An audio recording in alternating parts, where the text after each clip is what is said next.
咁今日就分享下呢一對 Dawn Issue 3嘅實戰嘅體驗啦。咁佢首先講下佢嘅優點先啦。佢嘅優點呢，就其實佢嘅抓地幾好嘅。佢呢個紋路就好多對鞋都有用嘅。佢譬如 Step Back Harden Step Back 2又有用啦。Harden 嘅 Volume 5亦都係呢個鞋底啦。其實佢上一代都係Dawn Issue 嘅第二代，佢都係類似呢一種紋路。咁佢呢一隻透明膠咧，都係個抓地力都幾強嘅。咁呢個抓地係幾好嘅。咁另外幾好嘅地方就係佢包裹，佢嘅鞋面嘅包裹其實亦都幾好嘅。咁佢個尺碼咧，我就 Nike 嘅 Kyrie 7咧，我着 US 10啦。呢一對我就會着細半號嘅 US 9號半嘅。咁通常我見到啲鞋頭咧，呢個位比較厚，咁我就會買細半號，多數都啱。咁佢都係一個 GCA 版嚟嘅，即係一個亞洲剪裁，所以佢呢一個位係特別厚，鞋頭呢度係比較多空間。但係買細咗半號咧，我覺得個包裹都唔錯嘅。前面呢度嘅腳面咧都有少少，入面都有少少面咁樣掂到隻個腳面啊，啲腳趾上面，咁都幾舒服。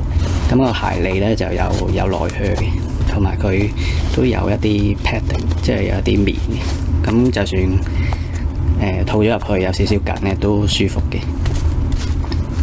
咁佢呢啲物料咧就望落去就好似有啲網布或者針織物之類嘅嘢，但係其實佢有一啲位咧係有加硬咗嘅喺裏面，例如個鞋頭嘅呢啲咁樣外圍咧，其實係入邊有一啲加硬咗嘅物料喺裏邊。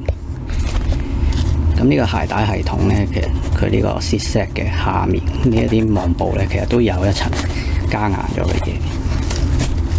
你屈曲嘅時候會見到咧，其實呢度呢一個黑色嘅 Zigzag 嘅下低一啲位咧，都入邊有一層加硬咗嘅，有一層嘢啦。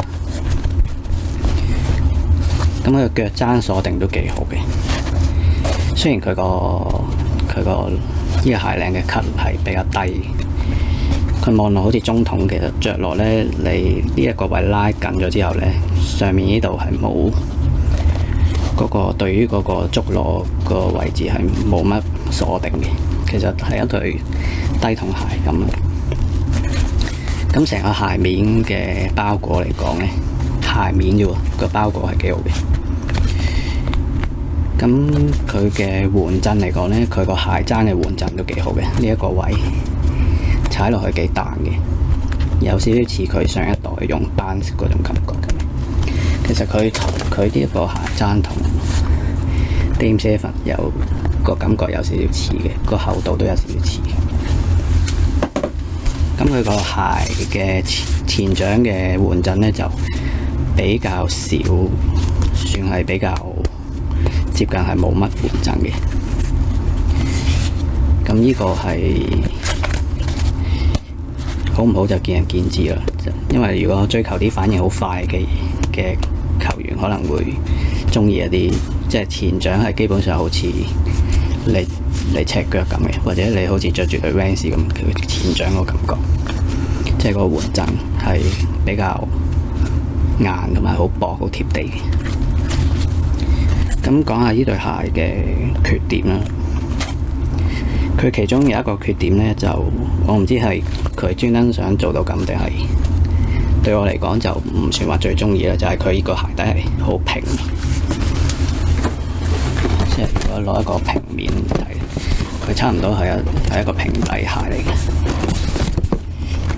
咁初上腳嘅時候行咧，嗰個後踭喺度前掌嘅過渡咧，其實係會佢個後踭有少少壓縮啦，會凹咗落去少少啦。然後你一行咧就啪一聲咁樣就，佢呢個過渡係有呢一個位係太平。佢除咗向前行嘅時候會有少少咁樣撞落去嘅感覺之外咧，其實佢左右咧都係好平嘅。你如果用前掌就咁用腳尖踩喺地嘅時候咧，你都會感覺到佢呢度係好平。咁呢個咁平嘅感覺就，我覺得係見仁見智啦。即係因為而家好多鞋咧都係會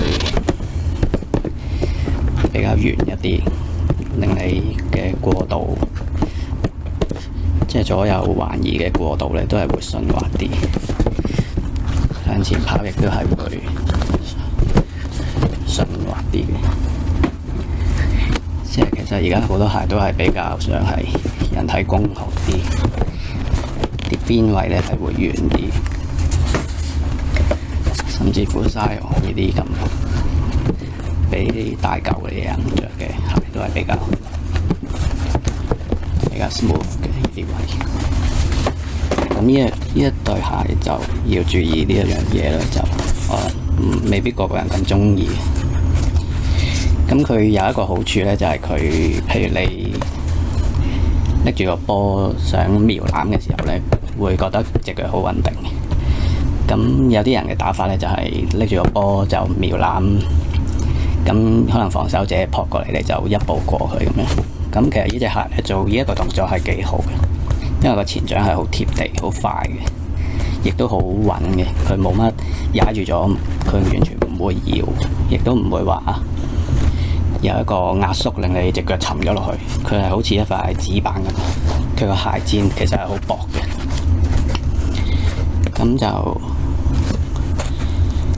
除咗呢樣嘢要留意咧，其實佢嗰個抗扭咧係特別強嘅。我覺得佢呢一個 twist 嘅係有少少難嘅。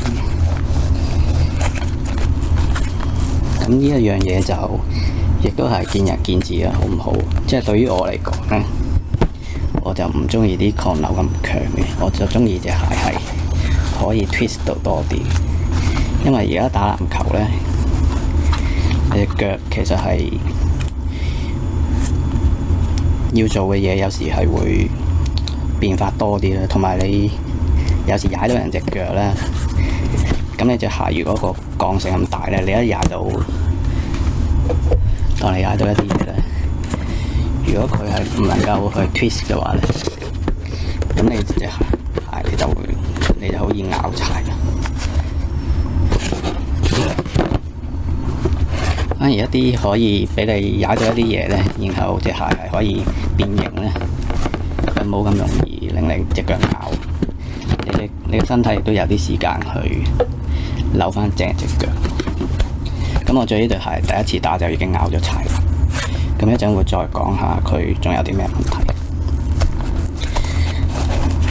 咁就係一個咁平嘅底，同埋一個咁高剛性嘅底。咁其實佢咁高剛性咧，你就咁睇個樣，可能會以為係呢一條嘢係一條好硬嘅膠嚟，但係其實又唔係。呢條嘢我撳落去咧，就似係一啲腍嘅嘢，即係一個裝飾。我諗佢真正係硬嘅地方就係個中底嘅上面或者入邊咧，可能係內置咗一塊比較硬嘅一啲抗扭片嘅嘢。咁佢另外一個我覺得好奇怪嘅地方咧，就係佢個鞋墊咧係好薄啦。頭先都有講過。咁你踩落去咧，其實同埋佢呢一個中底入邊個鞋床定係個腳床，即係踩落去嘅位咧，其實都係好平嘅。再加上一個咁薄嘅鞋墊咧，其實佢個腳板底嗰個感覺咧係唔係好貼腳嘅個腳板底。佢嘅足弓嘅支撐咧，其實係有少少來自側邊壓住，但係你個足弓嘅底咧，其實係好似冇嘢，好空咁嘅。咁呢一樣嘢亦都係初我着嘅時候咧，腳弓係會有啲痛。所以其實我覺得啲鞋咧唔係話將個抗扭做得好咧，就一定係對個腳弓好。呢一對鞋都係初上腳咧係唔係好適應嘅。反而呢啲，譬如佢個足弓呢度咧冇嘢，冇乜話好大嘅抗扭，但係佢個即係嗰個腳床嗰個型咧係承托嗰個腳弓位係承托得好多。呢啲佢就輕微有一啲抗扭嘅都，但係佢唔會話做得過強。咁呢對鞋係適合啲咩人着咧？就可能係一啲體重大少少啦，因為呢一個咁平嘅底同埋咁高剛性嘅底咧，我諗係要比較大力先至可以踩開佢，先至會令隻鞋跟腳。如果唔係，會有少少駕馭唔到咁樣。咁另外一個位要注意咧，就係佢個防側翻咧，其實係冇乜嘅。呢一度其實係做得好直嘅，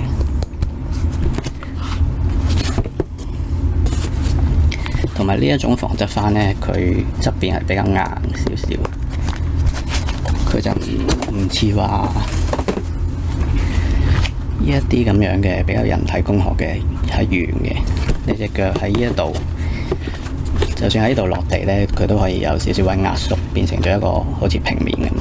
咁你個身體會自己可以有時間反應咬翻過嚟，甚至乎可以你切入嘅時候咧，可能個身體好斜咧，你都可以用呢一個邊位嚟咬住個地去可能去切入咁樣嘅做呢啲動作。譬如 Scion 呢啲都係啦，佢呢一嚿嘢其實係軟嘅，你如果用力踩落去咧，呢一度可以壓縮嘅。類似啲嘅鞋就可能，其實佢同 Dame 7個鞋底咧個內質都有啲似嘅。呢一個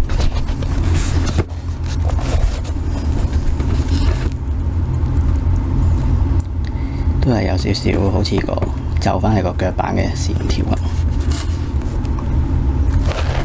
但係外質嚟講咧，你睇到 Dame 7咧，佢呢一度係多啲嘢斜出嚟。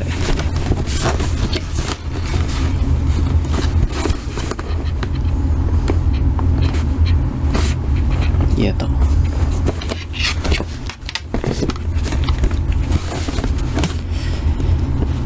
咁當 Issue 呢一度咧係好比較直嘅，同埋呢一個邊係比較硬。咁其實着上腳咧，你自己試下去咬咧，其實都有少少危險。佢好似咧，你過咗某一個角度之後咧，就會急轉直下嘅，佢係有呢種感覺嘅，即係一過咗某個 angle 咧，你會覺得你個身體就算想咬翻，將隻腳咬翻埋去都咬唔到嘅，因為佢呢對鞋係會將你隻腳一路推過去。咁呢一個防側翻嘅設計係有少少唔足夠嘅。譬如呢一類嘅防側翻咧，就你咬嘅時候，你會覺得佢有一個少少嘅壓縮咧，然後將你個身體就可以喺呢個壓縮嘅情況之下咧，即係喺呢一嚿嘢壓縮嘅情況之下，你個身體係有時間將隻腳咬翻嚟。咁呢一種防側翻其實係應該，其實係呢個年代嘅鞋應該做嘅嘢嚟嘅。呢啲嘢都係比較人體工學啲。就唔係一種好硬性一個好平嘅嘢去做一個防側翻。咁呢一個位亦都係要注意。